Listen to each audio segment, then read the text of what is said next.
आज हम में से बहुत सारे लोग नशे के आदी हैं।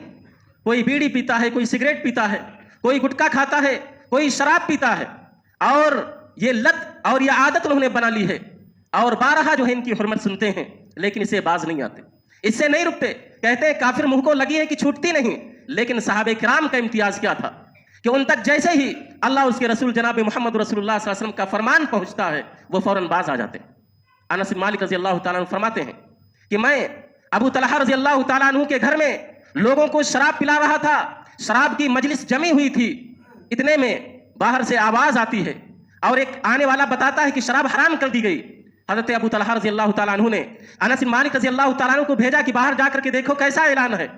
तो अल्लाह के नबी सल्लल्लाहु अलैहि वसल्लम ने एक मुनादी को ऐलान करने के लिए भेजा था कि अला इन्नल खमर कद हुर्रिमत, क्या लोगों सुनो, शराब हराम कर दी गई है।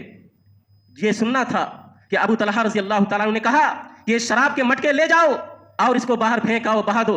हजरत अनस बिन मालिक रजी अल्लाह तआला अन्हु कहते हैं कि जब लोगों ने इस ऐलान को सुना तो सहाबे किराम फौरन शराब पीने से बाज आ गए और मदीने की गलियों में जो है शराब बहने लगी, क्योंकि तमाम सहाबे किराम शराब पीने से बाज आ गए और उन्हें शराब को फेंक दिया।